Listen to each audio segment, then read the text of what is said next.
This is Nightline. Tonight, Ariana Grande, the Yes and singer, stunning fans.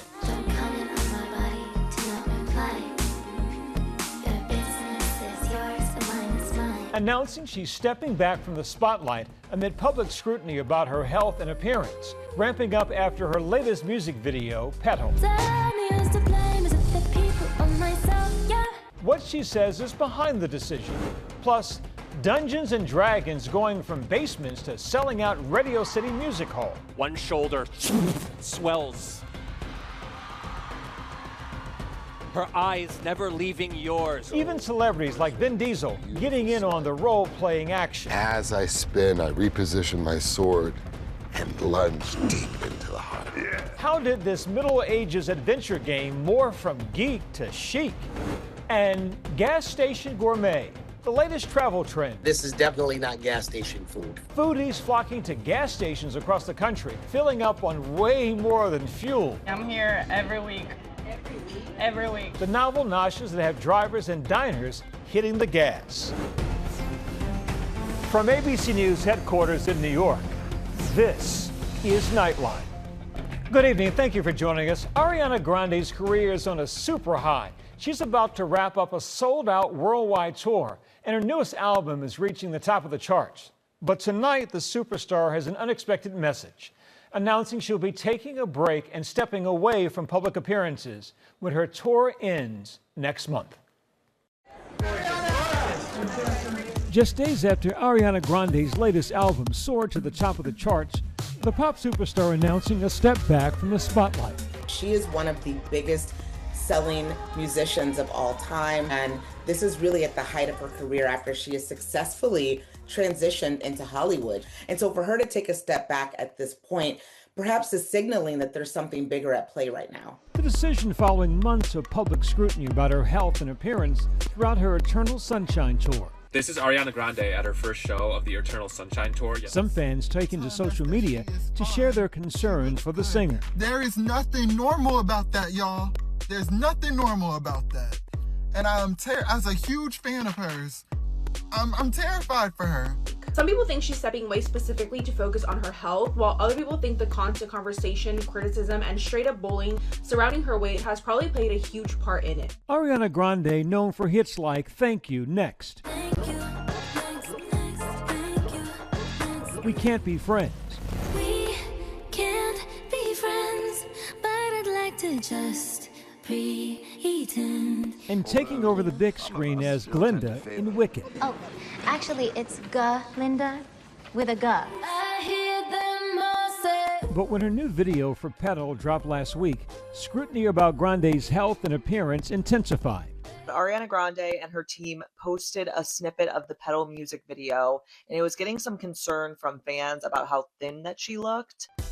Grande's team announcing over the weekend that she'll be taking a break after her Eternal Sunshine tour wraps in London on September 1st. Grande's rep telling ABC News she looks forward to finishing the tour and ending on a high note, both healthily and happily, and then taking a much-deserved break from public-facing work and appearances, which has led to endless, ongoing public scrutiny.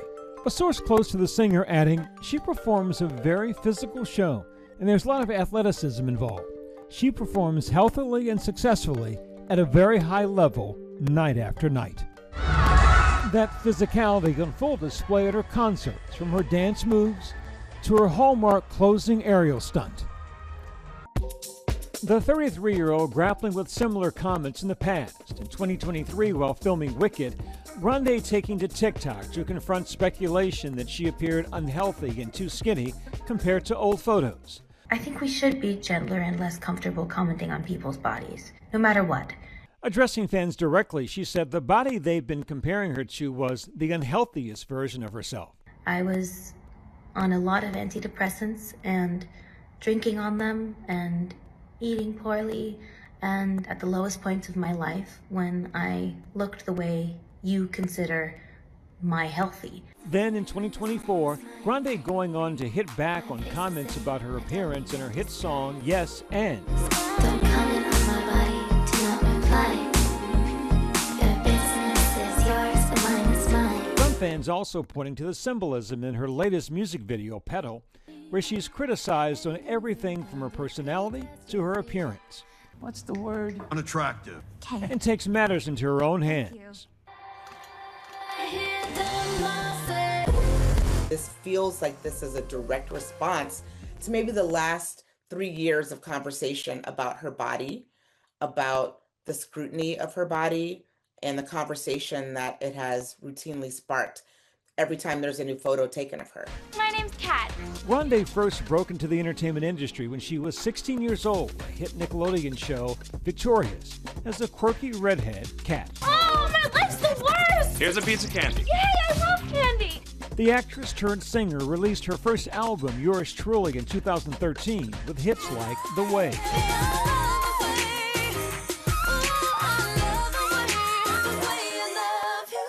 She's gone on to release 8 albums, sell 90 million records, and win 3 Grammy Awards, going on 4 world tours, then leading the record-breaking Wicked franchise alongside Cynthia Erivo. You're green.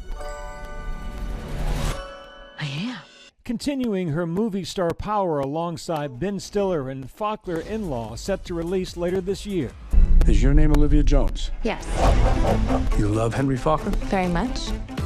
In her latest step back from the spotlight, Grande pulling out of the upcoming West End production of Sunday in the Park with George. Now with just 2 more stops to go on her tour, all eyes are still on Ari. We should be really careful when it comes to talking about someone's body, because you never know what someone is going through. I would not be shocked if a future album of hers addresses this exact moment at some point, because that's what she's done before, and I fully expect her to do that again. We wish her all the best. And now a look ahead at tomorrow's show. Hit it. With 80s nostalgia hotter than ever, actors Kaya Gerber and Homer Gear open up about their red-hot new series set in the era and their famous parents' connection. Obviously, your mom is Cindy Crawford, your dad's Richard Gere. They were married for a short time. What was their reaction? Wait, what? Are we siblings? Okay, cool. Okay. And when we come back, celebs like Vin Diesel picking up the sword for Dungeons & Dragons. As I spin, I reposition my sword and plunge deep into the heart. Yeah. What's behind the exploding popularity of the adventure game?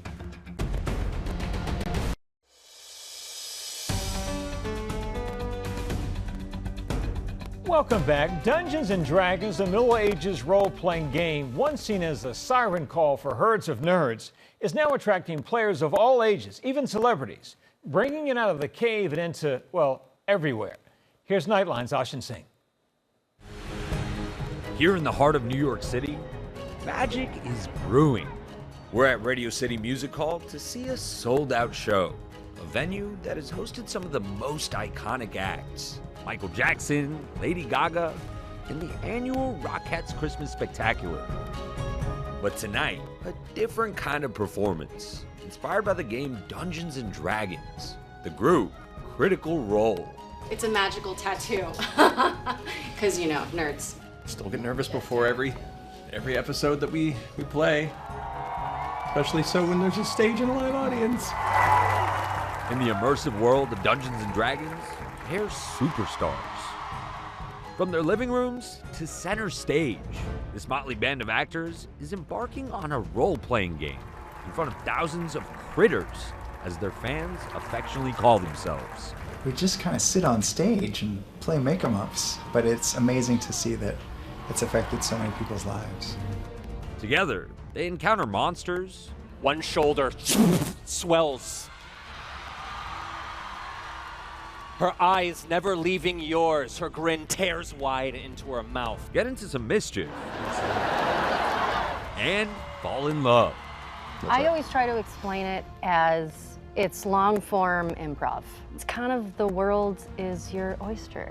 Dungeons & Dragons, once widely seen as a game strictly for basement-dwelling nerds, is now casting its spell on a far wider audience. We are the authors of Destiny, and today we are the gods! Yeah! If you don't play Dungeons & Dragons, you're a nerd. My husband said he was building a space for us to play D&D. I built a whole tavern. What the hell? You don't need much. You need a handful of dice, you need one rule book, And then you just need imagination.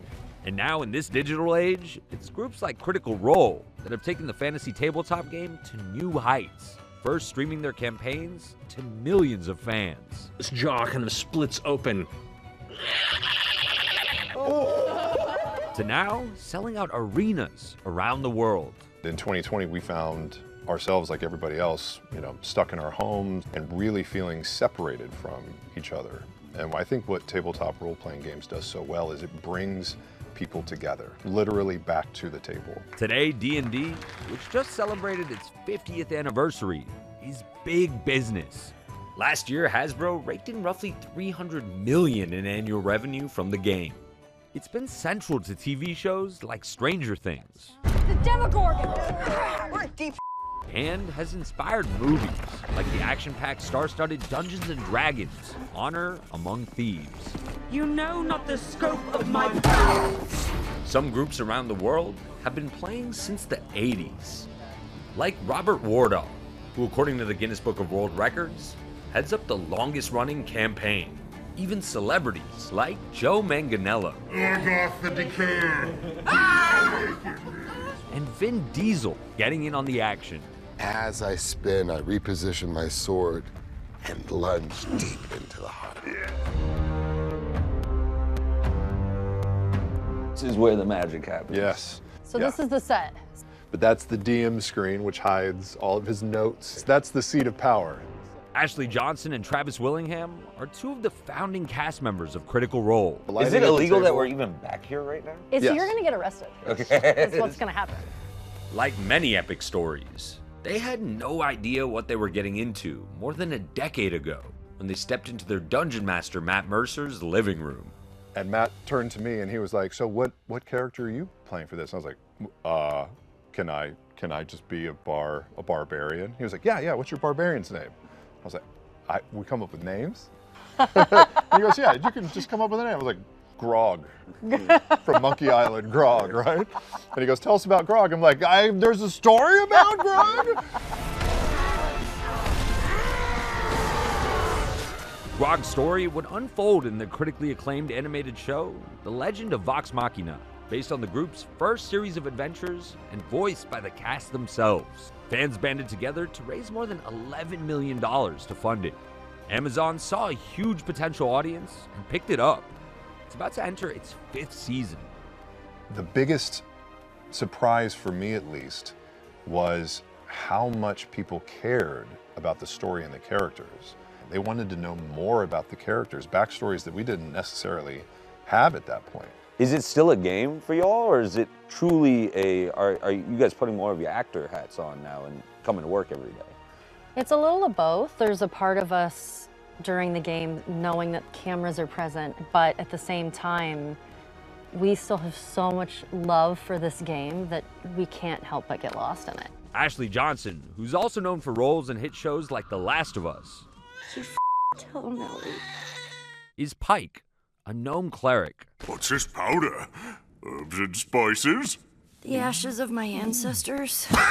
I'm so proud of that people would see something and be like, hey, I want to get my friends together or my family and sit around a table and connect. If that is our legacy, I'm happy. So how do you actually play D&D? According to these guys, think of it kind of like Nerd Fight Club. You either are at a tavern, or your village is being attacked, or something like that. Anything you want to try, you toss out, and either the DM will work off of that, he'll improv off of that, or he'll make you roll some dice to see if what you do succeeds or fails, and that's how the story moves forward. I mean, it's nerd sports, but it's the best thing I ever did. Sounds easy enough, right? So I set off on my own adventure to try it out. And today, we're going to be playing specifically sexy battle wizards. Shannon Crawford, our dungeon master here, is getting ready to lead us through a world of magic and mayhem. So a lot of it is, I'm gonna go big. I'm gonna make a fool of myself and have a good time, and you're gonna follow me because Sweet. That's how it goes. First, we build our characters. This is my character, Francis. He's modeled after literally the only face I can draw since I was a kid. But he is a dangerous rebel with a cool jacket. He's got a crystal cannon. 6. 6. So I'm excited to see where we can take this campaign. Over the course of 2 hours, I, as Francis, and my team encounter dark magic and fight demons. I've got my crystal cannon. I'm ready to help. Oh yeah, I also blew someone's leg off. I'm so sorry. But most importantly, we had a blast. Pun intended. I was surprised at how much I was able to come out of my shell. A lot of fun today. Very cool. Stay curious. Sometimes you just have to go out and touch parts of life yourself, because it can be magic. Our thanks to Ashen. When we come back, can you really get gourmet at a gas station?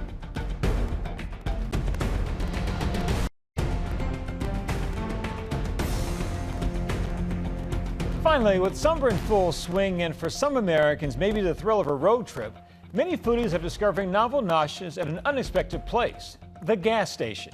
Here's ABC's Lori Bergamatto with tonight's Nightlight. Folks are hitting the road this summer, but with fuel prices over $4 a gallon, drivers are feeling the pain from a trip to the pump. But a silver lining. While you're filling the tank, you can simply fill up, with gas stations around the country serving up some seriously surprising cuisine. Across the country, from New York and Dallas to Washington and down to Miami, unexpected bites can be found beyond the convenience store shelves. We know we have that stigma of a gas station, but this is definitely not gas station food. And people are willing to wait up to an hour for it. Family-run Hawaiian restaurant Unco's Kitchen at the Ridgetop Market Shell gas station in Washington, serving up a little aloha alongside the unleaded. It's like you're walking into our home. We're serving up something from our kitchen in our home to you. Their Mochiko chicken, a standout on their carry-out only restaurant. There's people that come every single day, and then on Saturdays, they'll get 2 meals for when we're closed over the weekend. We do like pork adobo, Kahlua pig. We do teriyaki chicken, short ribs, teriyaki beef. Give us a try. We may be in a gas station, but just give us a chance. You never know. At Dallas's Fuel City, it's all about the tacos. Outside of Yosemite, you can catch some tunes and enjoy some grub that'll have you saying, "Whoa, Nelly," which also happens to be the name of the restaurant at the Tioga Gas Mart. Feeling fancy? Then Miami's El Carajo is the place to be. I'm here every week. Every week. I'm guilty. I am even repping their hat. The restaurant at a mobile gas station is second-generation run, serving up Spanish cuisine in a civilized setting. There's even a wine bar. And here in the heart of the Big Apple, Big Burgers.